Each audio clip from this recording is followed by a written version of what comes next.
Hello दोस्तों, पनीरा study centre में आपका स्वागत है। मैं विजय आप सभी का पनीरा स्टडी सेंटर में स्वागत करता हूं।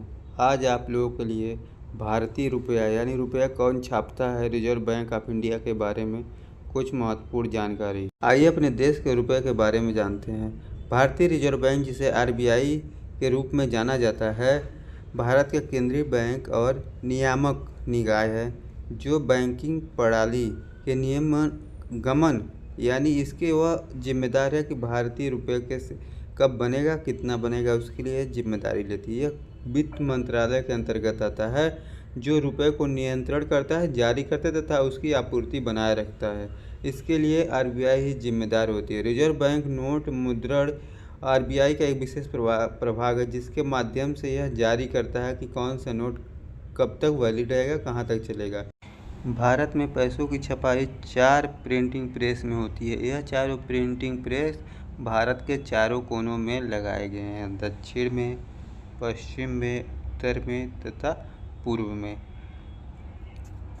जैसे मसूर, यह जो है दक्षिण में है, और सल्बोनी, यह प्रिंटिंग प्रेस जो है भारतीय रिजर्व बैंक के अंतर्गत आता है, जबकि देवास और नासिक प्रिंटिंग प्रेस जो है वो वित्त मंत्रालय के अंतर्गत आता है, मतलब उनकी देख रेख में है। वैसे तो छापता भारतीय रिजर्व बैंक ही है, लेकिन इनका देख रेख जो है वित्त मंत्रालय तथा भारतीय रिजर्व बैंक दोनों करते हैं। सिक्कों का प्रचलन 6वीं सदी ईसा पूर्व में हुआ था। दुनिया में लोग पहले इस्तेमाल के लिए वस्त्र का या किसी वस्तु का विनिमय करते थे, लेकिन जब सिक्कों का प्रचलन हो गया तो जिससे बाज़ार में जो है किसी वस्तु के बदले सिक्के का प्रचलन आ गया।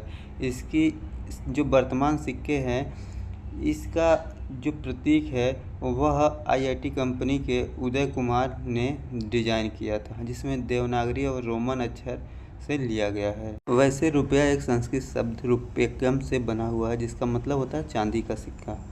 आई बात अपने वर्तमान प्रतीक भारतीय रुपये की मुद्रा की, तो देवनागरी लिपि के र से तथा रोमन के आर से लिया गया। इसका कोड जो होता है आईएनआर मतलब विदेशों में जो कोड इस्तेमाल किया जाता है अपने भारतीय रुपये को, वह आईएनआर से शो किया जाता है। भारतीय मुद्राएं 1, 2, 5, 10, 20, 50, 100, 200, 500 तथा 2000 रुपये के मूल्य वर्ग के नोट जारी करता है तथा सिक्के भी जारी करता है। सरकार तय करती है एक साल में कितने नोट छापने हैं। आरबीआई यानी भारतीय रिजर्व बैंक के पास पावर होता है कि वह 10,000 तक के नोट को छाप सकती है। यदि इसके ऊपर के नोट छापती है तो उसके लिए सरकार से परमिशन लेने की ज़रूरत पड़ती है। एक रुपये के नोट पर जो है वित्त मंत्रालय के सचिव का हस्ताक्षर होता है, बाकी नोट पर जो है भारतीय रिजर्व बैंक के गवर्नर का हस्ताक्षर होता है। सालाना रिपोर्ट के अनुसार हम माने तो 200, 500, 2000 के नोट छापने पर उसको छपाई के लिए कुछ खर्चे आते हैं, कागज़ का, स्याही का, मशीन का। इस खर्चे को जोड़ा जाए तो 2 रुपये 93 पैसे 500 के नोट छापने पर लागत लगता है, यानी 497 रुपये भारतीय रिजर्व बैंक को फ़ायदा होता है। 3 रुपये जो है वह छपाई में, स्याही में तथा मशीन की देख रेख में, नया मशीन खरीदने या जो है उसकी देख रेख में चला जाता है। रिजर्व बैंक के बारे में जानते हैं। रिजर्व बैंक की स्थापना 1 अप्रैल 1935 को हुआ था। इसका मुख्यालय मुंबई में है। यह भारतीय मुद्रा का प्रबंधन करता है। 8 नवंबर 2016 को मोदी सरकार ने घोषणा किया कि 500 और 1000 के नोट बंद कर दिए जाएंगे, यानी आज मध्य रात्रि से 500 और 1000 के नोट नहीं चलेंगे। यदि आपके पास नोट है तो बैंक कहता है कि नोटों को स्टेपलर न करें और कहीं भी उस पर जो है स्याही या लिखा पढ़ी न करें। रिजर्व बैंक भारतीय अर्थव्यवस्था को व्यवस्थित करता है। यह सबसे पहले बाबा अंबेडकर साहब के दिमाग में आया था। उन्होंने ही सलाह दिया था कि भारतीय रिजर्व बैंक बनाया जाए।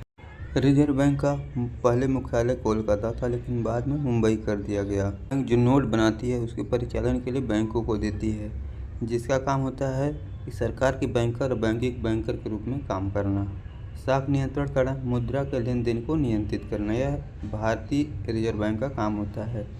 एक पूर्णकालीन गवर्नर और 4 अधिकतम उप गवर्नर होते हैं। Bank rate, repo rate, reverse repo rate, marginal standing facility, जिसके बारे में आपको